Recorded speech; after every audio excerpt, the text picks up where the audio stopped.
Please subscribe Sadhguru Sai Creations.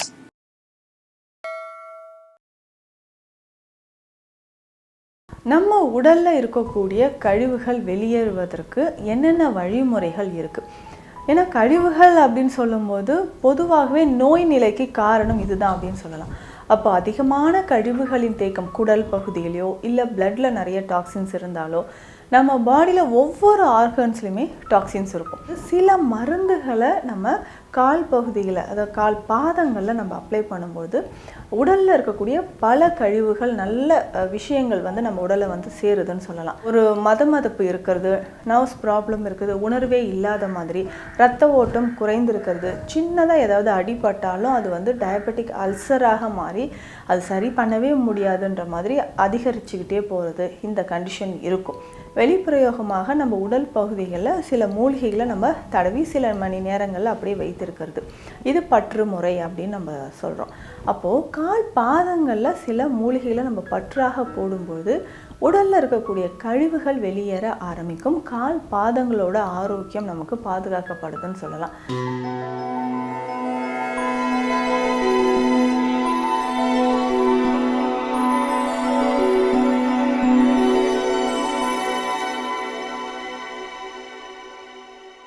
Sadhguru Sai creation viewers அனைவருக்கும் வணக்கம். நான் டாக்டர் நித்யா, சித்தா ஃபிசிஷியன். நம்ம உடலில் இருக்கக்கூடிய கழிவுகள் வெளியேறுவதற்கு என்னென்ன வழிமுறைகள் இருக்குது? ஏன்னா கழிவுகள் அப்படின்னு சொல்லும்போது பொதுவாகவே நோய் நிலைக்கு காரணம் இதுதான் அப்படின்னு சொல்லலாம். அப்போ அதிகமான கழிவுகளின் தேக்கம் குடல் பகுதியிலையோ இல்லை பிளட்ல நிறைய டாக்ஸின்ஸ் இருந்தாலோ நம்ம பாடியில் ஒவ்வொரு ஆர்கன்ஸ்லையுமே டாக்ஸின்ஸ் இருக்கும். அது ஒவ்வொன்றும் தனித்தனியாக ரிமூவ் பண்ணுறதுக்கு எந்த மாதிரியான மூலிகைகள் எல்லாமே நம்ம பார்த்துட்டு வரோம். இப்போ ஓவராலாக நம்மளுடைய உடலில் சில பாகங்களுக்கு அதிகமான பவர் இருக்கும்னு நம்ம சொல்லலாம். சில இடங்களில் இந்த மெடிசன்ஸ் நீங்கள் அப்ளை பண்ணுங்கள். எதுக்கு இப்போது எண்ணெய் குளியெல்லாம் தலையில் நல்லா எண்ணெய் அப்ளை பண்ணிவிட்டு குளிக்கிறோம். ஸோ இதுக்கு எல்லாமே ஒரு காரணங்கள் இருக்குது. ஸோ அப்படி பார்க்கும்பொழுது நம்மளுடைய உள்ளங்கை உள்ளங்காலை பொறுத்த வரைக்கும் நிறைய பவர்ஸ் அதில் இருக்குதுன்னு சொல்லலாம். நம்ம உடலில் ஒரு நெகட்டிவ் எனர்ஜியோ இல்லை பாசிட்டிவ் எனர்ஜியோ நம்மளை சேருதுன்னா முதல்ல கால் பாதங்கள் வழியாக நம்ம உடலில் இல்லை உள்ளங்கை வழியாக நம்ம உடலுக்கும் சேருது. ஸோ அந்த மாதிரி பார்க்கும்போது சில மருந்துகளை நம்ம கால் பகுதியில் அதாவது கால் பாதங்களில் நம்ம அப்ளை பண்ணும்போது உடலில் இருக்கக்கூடிய பல கழிவுகள் நல்ல விஷயங்கள் நம்ம உடலை சேருதுன்னு சொல்லலாம்.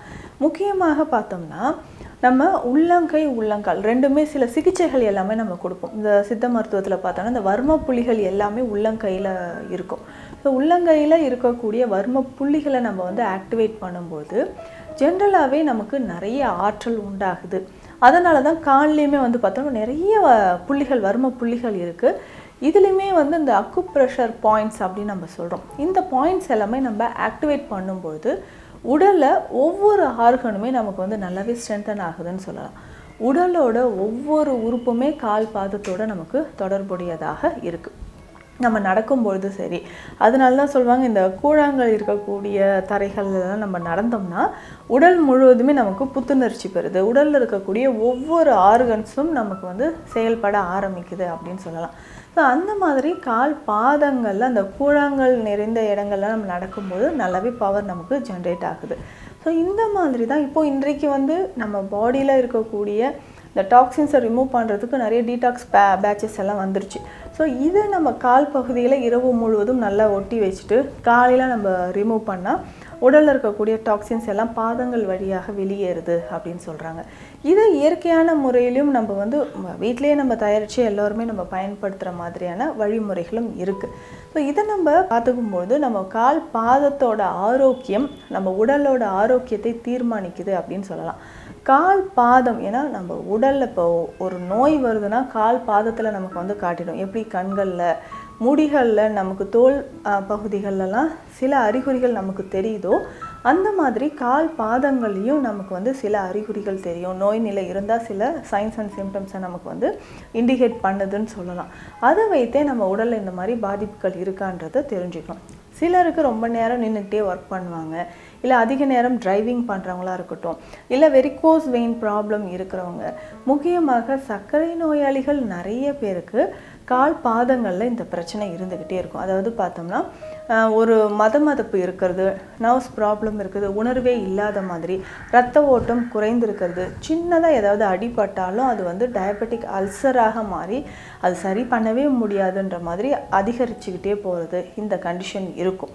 ஸோ இதிலிருந்து நம்ம மீண்டு வரணும். இந்த மாதிரி பிரச்சனைகள் நம்ம கால் பாதங்களில் ஏற்படாமல் இருக்க சில மூலிகைகளை நம்ம பற்று மாதிரி போடலாம். பற்று அப்படின்னு சொன்னால் வெளிப்பிரயோகமாக நம்ம உடல் பகுதிகளில் சில மூலிகைகளை நம்ம தடவி சில மணி நேரங்களில் அப்படியே வைத்திருக்கிறது.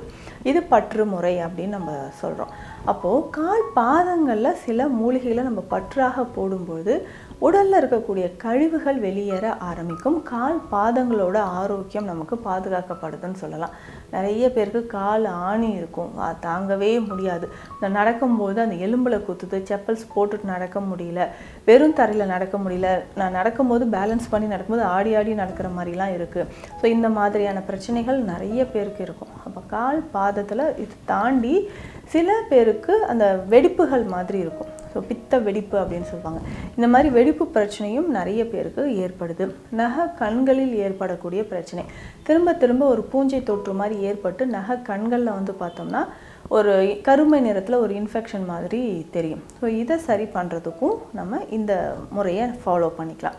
பொதுவாக கண்களை பொறுத்த வரைக்கும் நம்ம ஏதாவது ஒரு மெடிசன்ஸ் அப்ளை பண்ணோன்னா ஈஸியாக அது வந்து சீக்கிரமாக அப்சார்ப்ஷன் ஆகும். ஸோ கோடை காலங்கள்லாம் நம்ம உடல் ரொம்ப உஷ்ணமாக இருக்குது அப்படின்னா அந்த இடத்துல நம்ம நல்லெண்ணெயோ விளக்கெண்ணெயோ கால் கட்டை விரலில் வைப்போம். ஸோ இது எதற்காக அப்படின்னு பார்த்தோம்னா நம்ம கால் கட்டை விரலில் வைக்கக்கூடிய அந்த எண்ணெய் சீக்கிரமாக உடல் அப்சார்ப்ஷன் ஆகிட்டு உடலில் இருக்கக்கூடிய அந்த உஷ்ணத்தை அகற்றும். ஸோ அந்த அளவுக்கு கண்களுக்கு ஒரு பவர் இருக்குன்னு சொல்லலாம். இப்போ நான் சொல்லக்கூடிய மூலிகைகள் எல்லாமே ஒன்றாக சேர்த்து நம்ம காலில் அப்ளை பண்ணிக்கணும். ஸோ வாரத்திற்கு 2-3 நாட்களோ இல்லை ஆரம்ப காலகட்டத்தில் தொடர்ந்து ஒரு 10 நாட்களோ நம்ம பயன்படுத்தும்போது நல்ல ஒரு மாற்றம், இந்த பாடியிலேருந்து நிறைய டாக்ஸின்ஸ் வந்து வெளியேறுவதை நம்ம தெரிஞ்சுக்கலாம். இதற்கு என்ன பயன்படுத்த போகிறோம் அப்படின்னு பார்த்தோம்னா குப்பைமேனி இலைகள் தேவை, வசம்பு, அம்மான் பச்சரிசி பொடி, இது மூன்றுமே நம்ம என்னென்னா பொடி மாதிரி எடுத்து வச்சுக்கணும். இந்த மூன்றோட சேர்ந்து திரிஃபலாவும் கலந்து எடுக்கணும். திரிஃபலா அப்படின்னு சொல்கிறது கடுக்காய், நெல்லிக்காய், தாண்டிக்காய், இது மூணும் சேருது. இதனோட நான் சொன்ன மாதிரி குப்பைமேனி, அம்மான் பச்சரிசி, வசம்பு, இந்த 3 பொடிகளும் சேர்த்து எடுத்து வச்சுக்கணும். இப்போ இதை நம்ம என்ன பண்ண போகிறோம்னா நல்லா மிக்ஸ் பண்ணிக்கணும். எல்லாமே சம அளவு எடுத்து இதை நல்லா நம்ம மிக்ஸ் பண்ணிக்க போகிறோம். மிக்ஸ் பண்ணிவிட்டு இதை ஒரு பவுடர், ஸோ இந்த பவுடரோட நம்ம இது மொத்த அளவுக்கு பாதி, இப்போ 1 கிலோ அளவுக்கு நம்ம வச்சுருக்கோம்னா இதில் பாதி அரை கிலோ அளவுக்கு மஞ்சள் பொடி இதில் சேர்க்கணும். ஸோ இதுதான் இதனுடைய ரேஷியோ. ஸோ எல்லாத்துக்கும் பாதி அளவு இல்லை பாதிக்கும் கொஞ்சம் குறைவாக மஞ்சள் பொடி சேர்த்து இந்த கலவையை நம்ம எடுத்து வச்சுக்கணும். ஸோ இதை நம்ம எப்படி பயன்படுத்த போகிறோம் அப்படின்னா கற்றாழை சாறு பயன்படுத்தணும். இது தேவையான அளவுக்கு, ஒருத்தருக்கு என்ன ஒரு 2 ஸ்பூன் அளவுக்கு தேவைப்படும். 2 ஸ்பூன் அளவுக்கு எடுத்துட்டு கொஞ்சமாக கற்றாழை சாறு இருந்தால் அதில் விட்டுக்கலாம். கற்றாழை சாறு கொஞ்சம், அதுக்கப்புறம் வந்து பார்த்தோம்னா இதில் கொஞ்சமாக நம்ம வந்து நல்லெண்ணெய் இல்லைன்னா ஆலிவ் ஆயில் ஒரு 10 சொட்டுகள், நிறைய வேண்டாம், ஒரு 10 ட்ராப்ஸ் அளவுக்கு இதில் ஆட் பண்ணிக்கணும். அதுக்கப்புறம் கொஞ்சமாக ஒரு 10 ட்ராப்ஸ் அளவுக்கு எலுமிச்சை சாறு இதில் ஆட் பண்ணிக்கணும். ஆட் பண்ணிவிட்டு தேவையான அளவுக்கு தண்ணீர் விட்டு பேஸ்ட் மாதிரி நல்லா மிக்ஸ் பண்ணி எடுத்துக்கணும். ஸோ இந்த கலவையை கால் பாதங்களில் நம்ம அப்ளை பண்ணணும். கால் பாதம் முழுவதும், அதாவது ஆங்கிள் ஜாயிண்ட் வரைக்கும் கூட நம்ம அப்ளை பண்ணிக்கலாம். ஸோ கால் பாதங்களில் அந்த ஆங்கிள் ஜாயிண்ட் அப்படின்னா அந்த கொலுசு போடுற இடம் வரைக்கும் கூட அந்த காலில் இருக்கக்கூடிய விரல்கள், கால் பாதங்கள், இந்த இடத்துல எல்லாமே இதை நல்லா அப்ளை பண்ணிக்கலாம். ஸோ ஒரு நாள் நம்ம இரவு முழுவதும் இருந்தாலும் சரி ஒரு 2 மணி நேரம், குறைந்தபட்சம் 2 மணி நேரம் நம்ம காலில் இது அப்படியே இருக்கணும். ஸோ இந்த மாதிரி நம்ம இந்த பொடியை பயன்படுத்திட்டு வரும்போது உடலில் இருக்கக்கூடிய கழிவுகள் எல்லாத்தையுமே இது உறிஞ்சி வெளியில் தள்ளிடும்னு சொல்லலாம். முக்கியமாக இந்த சுகர் பேஷண்ட்ஸ் தான் நிறைய பேர் கவலைப்படுவீங்க.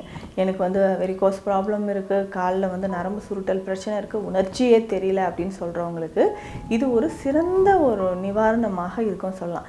இதை தொடர்ந்து நம்ம பயன்படுத்தும்போது கால்களில் ரத்த ஓட்டம் அதிகரிக்கும், நரம்பு சம்மந்தப்பட்ட பிரச்சனைகள் நார்மலாக இருக்கும். ஆனால் ஒரு சிலர் என்னென்னா இதை அப்ளை பண்ணிவிட்டு ஏசி அறைகளில் நீங்கள் தூங்குனீங்கன்னா அதை அவாய்ட் பண்ணிக்கோங்க. ஏன்னா இதுவே இதில் இருக்கக்கூடிய மூலிகைகள் எல்லாமே குளிர்ந்த தன்மை இருக்கக்கூடியதான். இப்போ நம்மளும் இதை அப்ளை பண்ணிவிட்டு ஏசி அறைகளில் படுத்து தூங்கும்போது உடலில் வந்து இன்னும் அதிகமான குளிர் உண்டாகி இப்போ காய்ச்சல் வர்றதுக்கும் வாய்ப்புகள் இருக்குது.